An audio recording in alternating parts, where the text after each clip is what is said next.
নবীজি এত রাতের মধ্যে রাস্তা দিয়ে গেটে গেটে দেয় নবী আমার দেখে একটা মহিলা সুন্দরী পথের মধ্যে বসি বসি কাঁদতেছে। নবী বলল, মা ও মা, এই রাস্তার জঙ্গলের সাথে কেন মা তুমি বসে কাঁদো? তোমার কি হয়েছে মা? আমার খুলে বল। আমার নবীর মতো কেউ নাই রে। মহিলাটা চিনতে পারি নাই রে রহমাতুল্লিল আলামিন। মহিলাটা বলতো, মুসাফির, আমি একটা মহিলা, আমি একটা নারী জাতি বড় বিপদে পড়েছি। নবী বলছে, মা তোর কি বিপদ? ও মা তোর কি হয়েছে? মুসাফির রে, সামনে দেখি রে বস্তা দেখা যায়, এই বস্তার মধ্যে 10 কেজি আটা আছে রে মুসাফির। আমি এই রাজ্যে আমি একজন বাদশার দাসী। এই দুশ্মন বাদশা আমাকে 1 ঘন্টার ভিতরে 10 কেজি গম আমাকে জাফা দিয়ে পিষিয়া আঠা বানাই নিতে হবে। আমি 1 ঘন্টায় পারি নাই, আমার 2 ঘন্টা লাগে গেছে। বাদশাহ করে দিয়েছে যে আমার আইন অমান্য করবে আমি তাকে এই দেশে রাখবো না, তাকে বেত্রাঘাত করিয়ে জীবন শেষ করে দেব।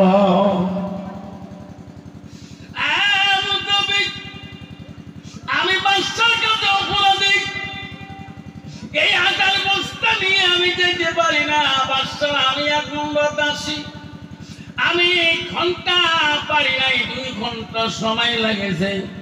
বাদশাহ আমার জন্য বড় কষ্ট চাবুক রেডি করেছে, আমাকে মারবে, আমি সহ্য করতে পারবো না। নবী বল, মা মা চলো মা, আমার সঙ্গে চলো। ও মা, আমি সেই বাদশাহ দরবারে আমি রাসূলুল্লাহ মুহাম্মদ রাসূলুল্লাহ, মা বাদশার কাছে আমি জবাব দিয়ে দেব। যেরকম সুবহানাল্লাহ। আমার রাসূল নারীদের পক্ষে কত মহব্বত ছিল, কত ভালোবাসা ছিল। মহিলারা বলতে, মুসাফির রে, তোর নূরের চেহারা এত সুন্দর রে মুসাফির। আমার বাদশা এমন দুষ্ট, তোর মতো মুসাফির কো সম্মান দিবে না।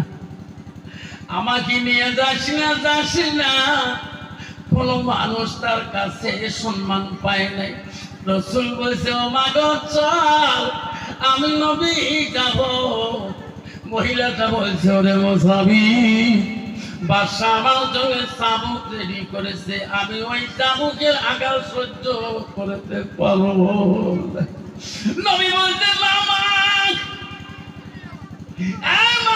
তোমার গায়ে মধ্যে বাদশা চাবুক মারতে দেব না। সুবহানাল্লাহ। মারে, তোমার পরিবর্তে যতটা চাবুক বাদশা মারার জন্য চেষ্টা করবে, ওই চাবুকগুলা আমি মুসাফির নিয়ে নেব। যেরকম সুবহানাল্লাহ। নবীজির কথা মতে মহিলাটা আটার বস্তাটা মাথার মধ্যে নেবেন। নবীজি বলছে, না মা, তুমি কাঁদতে কাঁদতে তুমি দুর্বল হয়ে গেছো মা, এই বস্তা তোর মাথায় নেওয়া যাবে না, পথের মধ্যে তুমি ভুলে পড়ে যাবা।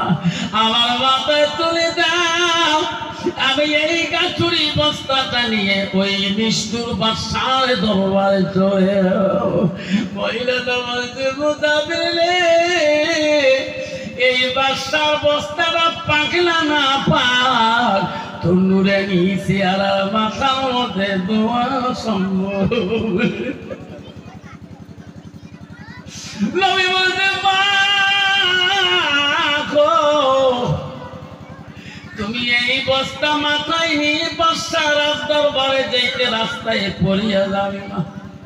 বিশ্বনবী কত দয়ালু ছিল রে, আটার বস্তা রাসূলুল্লাহ নিজেই মাথায় নিল। যেরকম সুবহানাল্লাহ। গভীর রাত, কেটে কেটে বাদশার বাড়ির দরজার মধ্যে দাসী পৌঁছে গেল নবীকে নিয়ে। বাদশার বাড়িতে পৌঁছার পর রাসূল বলল, মা বাদশার দরজার মধ্যে ধাক্কা মারো। দাসীরে বাদশা যে রুমে ঘুমায় বেঈমান বাদশা সেই রুমের মধ্যে ধাক্কা মারলো। বাদশা বলল, কে? মহারাজ, আমি তোমার দাসী। তুমি তো অপরাধী, এত রাইতে কেন আসি তুমি? বাদশা দরজা খুলে দেখে একটা বেগনা পুরুষ তার সঙ্গে। বাদশা বলল, রে দাসী, যদিও তোমাকে রেহাই দিতাম আর রেহাই দেব না। মা বলে না, শুনে রাখেন, আজ যদি রাতের মধ্যে রাতের 2টার সময় তোমার স্বামীকে নিয়ে শিলিগুড়িতে যদি সিংহাটে বাপের বাড়িতে আসে, তোমার বাবা মা খারাপ হবে, খুশি হবে না? কবে বিবি জামাই বেটিকে নিয়ে আসছি, আমরা তো খালি আজকে ডাল ভাত খেয়েছি, আল্লাহ এত রাইকে জামাই বেটিকে নিয়ে আসছে, কত আদর। শ্বশুরি কবে, মা মই মাছ গোছ খান নাই থাকে, জামাইকে খোয়া কেন বলি? আমার বেটিকে আমি আমার জামাইকে দিয়েছি, রাতে 3টে যদি বেটি নিয়ে আসে, কোন জামাই কোন শ্বশুর শ্বশুরি খারাপ পাইবে না, খুশি হবে। তোর কোন সুবহানাল্লাহ। আর যদি একটা বেগনা পুরুষ নিয়ে যদি মেয়েটা বাপের বাড়িতে যায় রাতে 4টের সময় ভোরাতি, বাবা মা ভালো পাবে? জোরে করে মা বলে ভালো পাবে না। জামাই কই? ওইসা আব্বা তো জামাই তো দেশে নাই, ভিন্ন বিদেশে গেছে প্রদেশে। আমি এই ছেলেটাকে ভালোবাসি নাকি নিয়ে বাপের বাড়িতে আসলাম, এনার সাথে বিবাহ করব। বাবা মা জায়গা দিবে? কেন দিবে না? কারণ তার সাথে কোনো অবৈধ কাম হইতে পারে। তো ভালো ভাই না, একটা বেগনা পুরুষ যদি রাত্রিকালে নিয়ে দাও, তোমার বাপ মা, তোমার ভাই ব্রাদার, তোমার বোন, তোমাকে কেউ বাড়িতে আশ্রয় দেওয়া রাজি হবে না। আর যদি তোমার স্বামী হনকে তোমার স্বামীকে নিয়ে যদি দাও, তোমার ভাই পর্যন্ত বলবে, দুলা ভাই তুমি আমার বেশি ঘুমাও, বুঝো মার সাথে ঘুমে ভেতরে কোন সুবহানাল্লাহ। বাদশা বলছে, দাসী রে, যদি আমি কঠোর আইন করেছি আর তোমার বাঁচাবো না, তুমি রেডি হয়ে যাও, তুমি তৈরি হয়ে যাও, আমি চাবুক রেডি করেছি, এই চাবুক গুলা তোমার শরীরে একটা একটা করে মারবো। দাসীর চোখ দিয়ে পানি পড়ে, এই চাবুকের আঘাত দাসী সহ্য করতে পারবে না। রাসূলুল্লাহ জবাব দিয়ে বললেন, মহারাজ, তোমার দাসী যদি অন্যায় করুক না কেন, ওই চাবুক গুলা আমার গায়ে মারবেন। দাসীর পরিবর্তে ওই আর গায়ে মারলে আমি মুসাফির সহ্য করব না। আমাকে যত শক্তি আছে চাবুক গুলা আমার গায়ে মারি না, আমি সহ্য করব রে বাদশা। আমি দাসীকে কথা দিয়েছি, ওনার গায়ে একটা চাবুক মারিতে পারবে না। সুবহানাল্লাহ। দয়ার নবী প্রেমের ছবি আর আসবে না জগতে। সবাই কর, দয়ার নবী প্রেমের ছবি আর আসবে না হাসরের দিনে উম্মতের বিনে, হাসরের দিনে উম্মতের বিনে যাবে না নবীজি বেহেশতে, যাবে না নবীজি বেহেশতে। দয়ার নবী প্রেমের ছবি আর আসবে না জগতে, আর আসবে না জগতে। নবী আমার সত্যিকার জিন্দেগি কাঁদছে বল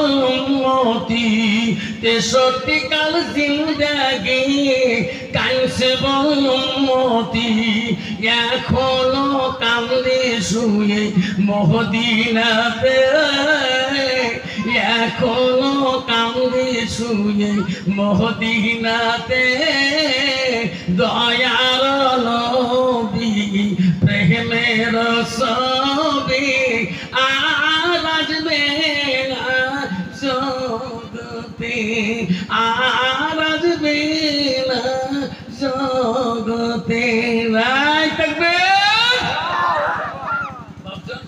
এই নবী জগতে আবার আসবে আজকে যে মিলাদুন নবী পালন করছে নবীর জন্মদিবস এই নবী আরো আসবে আসবে না এই নবী যা বলে গেছে এই নবী হাদিসগুলো মানা খাবে কিনা মানবো কিনা কে কে মানবো হাত তুলি দেখাই মা বোনের হাত তুলি দেখাই আল্লাহ রাসূল বললেন আহাদুকুম হাত্তা আকুনা হাব্বা ইলাইহি মিন ওয়ালিদি ওয়ালাদিহি ওয়ান নাস আজমাইন নবী বলে ওই মানুষটা তখন পর্যন্ত পূর্ণাঙ্গ মুমিন হইতে পারে না মুসলমান হইতে পারে না যতক্ষণ পর্যন্ত নিজের সন্তান পিতামাতা অন্য মানুষটাকে মানো থাকিয়া আমার নবীর ভালোবাসা উন্মত ভিতরে থাকবে না নাই থাকবে নবীর ভালোবাসা উম্মতের ভিতরে থাকতে হবে এটি মুসলমানের নবীর ভালোবাসা উম্মতের ভিতরে থাকতো আজকে যুবক ছেলেগুলা বাটারে খাতে দেখা যায় কত ছেলে দেখা যায় ড্রাগস খাইতেছে ট্যাবলেট খাইতেছে মদ খাইতেছে গাঁজা খাইতেছে শরাব পান করতেছে করছো কিনা এক গ্লাস খাইলে হুঁশ থাকে না কি খায় রে বাপ তোমার বোধহয় শিলঘাটত না খায় আলিপুরদুয়ারত কম খায় আমাদের ধুবড়ী জেলা দেখবেন সন্ধ্যে হলে কালকে ধরা পড়ছে গোলকগঞ্জ রেলঘাটে ইস আল্লাহ একটা করে খায় না চোখ গুলে খালি গোটা কুত্তার মতো হয়ে গেল এক গেলা যদি মারিয়ে পাগলা কুত্তে রাস্তা দিয়ে দেখা আসলে নাই আরে কি হলো মায়ের রাজা বল গেয়া আসলে নাই মুসলমান যদি মদ না খায় মুসলমান যদি গাঁজা না খায় মুসলমান যদি শরাব পান না করে মুসলমান যদি ট্যাবলেট না খায় মুসলমান যদি তাস না খেলায় মুসলমান যদি জুয়া না খেলায় ভারতবর্ষের জমিনে এই কয়টা কোম্পানি সরকারের কাছে বন্ধ হয়ে যাবে যখন ঠিক না ঠিক তাস খেলা বন্ধ করে দিল আলিপুরদুয়ারের দোকানে একটা তাস বিক্রি হবে না মুসলমান মদ খাওয়া বন্ধ করে দেবো মদের দোকান বন্ধ হয়ে যাবে তোমাদের আলিপুর জেলায় নাই কুচবিহার জেলায় নাই আমাদের ধুবড়ী জেলাতে আছে তোমারই দুনিয়ায় দুশ্মনী সে দেখো রহমান কাফেরের হাততে নিধন হইতাছে কি করে মুসলমান তোমাকে ভুলিলাম নবীকে সারিলাম নবীকে ভুলিলাম তোমাকে সারিলাম তাই তো এত অপমান কাফিরের হাততে নিধন হইতা